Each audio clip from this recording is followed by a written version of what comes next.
바다를 너무 좋아하다 생긴 일.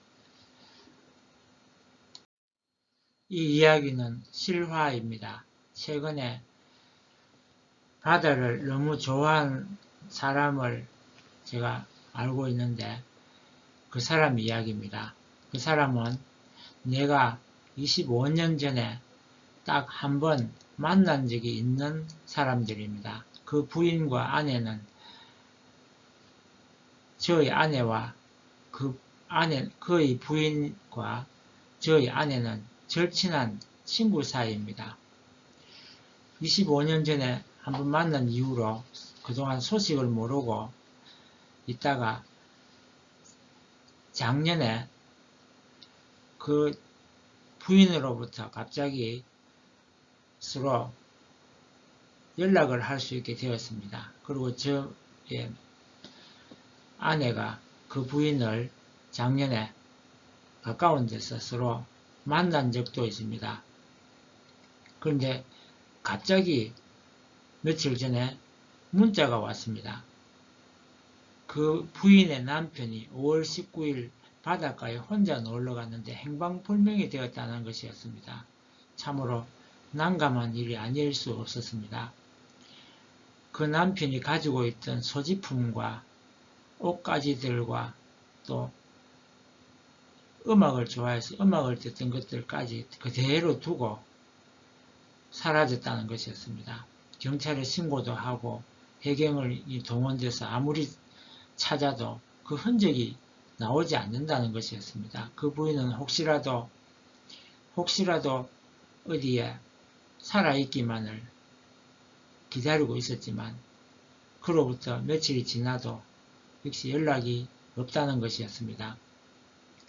일주일이 지난 후에 직접 우리 부부는 그곳에 갈 일이 있어서 가는 김에 그 자리에 가볼 수가 있었습니다. 가까이 사는 목사님을 설득하여 그 목사님 부부가 안내를 하고 우리는 그 해변이 다행히 우리가 갔던 일과 비슷한 곳에 있어서 가보았습니다. 해변이 아주 넓고 그런데도 어떻게 주위에 본 사람도 없고 그것도 대낮에 오후 2시쯤 그런 일이 있었는데도 아무도 몰랐던지 참으로 희한한 일이었습니다. 평소 때 그 부부가 같이 바닷가에 놀러도 가고 또 그 남편은 수영을 좋아했는지 수영도 들어 했던 모양입니다. 그리고 일이 없을 때는 늘 시간이 나면 바다를 바라보는 것을 좋아해서 늘 바다를 찾곤 했는데 그의 집이 불과 20분 거리에 있었던 모양입니다. 그래서 차를 타고 가서 늘 그 바다를 바라보고 놀았던 모양입니다. 그런데 부부가 늘 같이 바다에 같이 갔었는데 그날은 그 부인이 무슨 일이 있어서 바빠서 혼자 바다로 나간 모양입니다. 그 부부가 없는데도 우리 목사 부부와 우리 부부는 같이 가서 해변을 바라보면서 이런저런 이야기를 하다가 그 목사님이 우리 기도를 해줍시다 해서 같이 기도를 드렸는데 그 목사님이 대표 기도를 올리고 그리고 저는 그 해변을 바라보면서 마음속으로 그 사람의 이름을 부르면서 이제 그만 나와달라고 빌었습니다. 아무리 생각해도 그 정황상 물에 빠진 것이 분명하고 또 제 혼자 생각으로는 그 차가운 바닷물에 심장마비라도 걸렸을 것 같은 생각이 들기 때문에 그만 돌아오라고 소식을 달라고 마음속으로 간절히 기도를 했습니다. 그런데 비몽사몽이라는 말이 있듯이 용서해 주세요라는 말이 들리는 것 같았습니다. 그렇다고 그 목사님께 이런 소리가 들립니다라고 하기도 민망해서 같이 갔던 목사님께 대신 내가 말을 했습니다. 목사님 섭섭한 일이 있더라도 그만 용서해 주세요라고 했습니다. 그 목사님은 평소에 이 부부가 교회에 나오지 않았기 때문에 섭섭했던 일이 있었을지도 모르기 때문입니다. 그리고 목사님은 그로 목사님 부부가 집으로 돌아가고 우리 부부만 따로 남았습니다. 정말 기도를 들었듯이 그 부인에게 따로 이야기를 제가 간곡히 부탁을 하고 싶었습니다.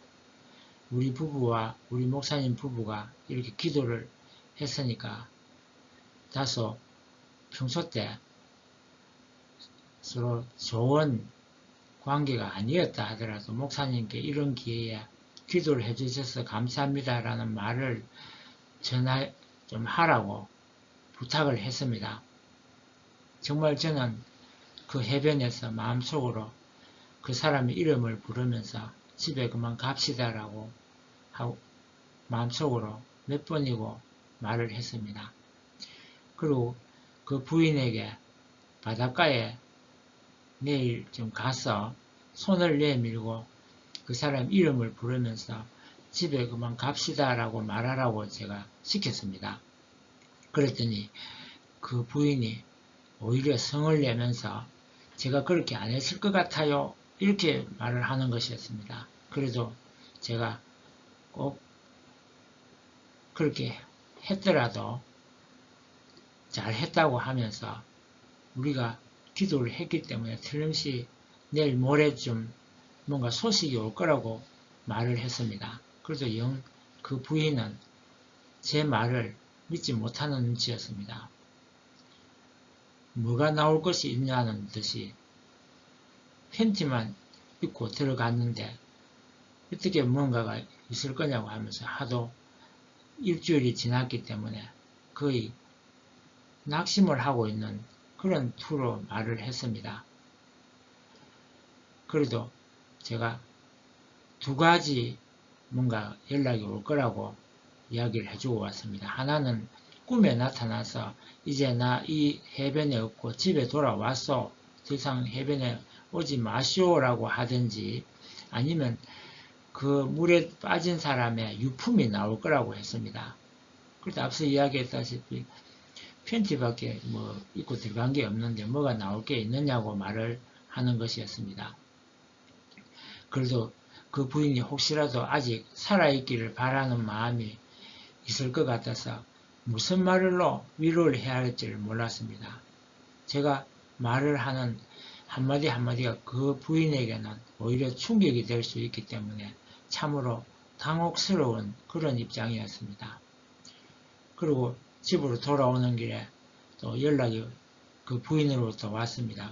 고맙다고 하면서 연락을 하길래 그래도 위로가 되었나 하고는 돌아와서 있었는데 사흘이 지나도 역시 아무 소식이 없어서 걱정을 하고 있었는데 다행히 그로부터 사흘이 지나서 나흘째 그분의 뭔가를 찾았다는 문자가 왔습니다. 그래서 뭘 찾았는가 하고 궁금해 했습니다만 부검을 위해서 병원에 갔다는 이야기였습니다. 그리고 하루가 지나서는 장례식장에 있다고 이야기를 하는 것이었습니다. 바다에 들어간 사람을 그 혼령을 불러내는 구설하기도 합니다. 전통적으로 한국에서는 그런 구설하기도 하는데 그 부인에게 그런 굿이야기는 차마 못하겠고 한국에서는 오래전부터 그런 전통이 있다고 했더니 자기도 그런 걸 다 알고 있다고는 듯이 퉁명스럽게 대답을 하는 것이었습니다. 저는 그 혼령이 바다로부터 나오는 것도 어릴 때부터 그런 이야기를 많이 들었지만 혹시 그 부인이 바닷가에 자꾸 가다가 혹시라도 무슨 일이 생길까봐 그것이 걱정이 되었기 때문에 바다에 가지 말라고 했습니다. 그랬더니 왜 바다에 가지 말라고 하느냐고 하면서 또 화를 내는 것이었습니다. 자녀가 아직 2명이 있고 생활도 해야 되고 무엇보다 하루속히 일상생활로 돌아가야 할 텐데 그 남편을 잊지 못해서 늘 바다에 나가서 무슨 일이 생길까봐 그게 더 걱정이 되는 것이었습니다. 그리고 또 해양경찰이라든지 그 시신을 찾기 위해서 늘 차가운 바닷물에 자꾸 들어가야 될 일도 생각해보면 참으로 안타까운 일이 아닐 수 없었습니다. 그 부인은 워낙 충격이 심해서인지 내 말에 대해서 그렇게 쉽사리 수긍을 하는 눈치가 아니었습니다. 그래도 제가 한 이야기의 의도는 잘 받아들였는지 돌아오는 길에 문자로 또 고맙다는 인사를 받기는 했습니다. 그래도 물론 뭔가가 해결되기만을 바라는 그런 마음뿐이었습니다. 그래서 제가 돌아올 때 행복하기를, 정말 행복하기를 바라는 마음을 전하고 이렇게 힘내라고 하고 웃는 낯을 보면서 돌아올 수 있어서 안심이 되긴 했는데, 다행히 또 시신까지 찾았다고 하니 얼마나 다행인지 모르겠습니다.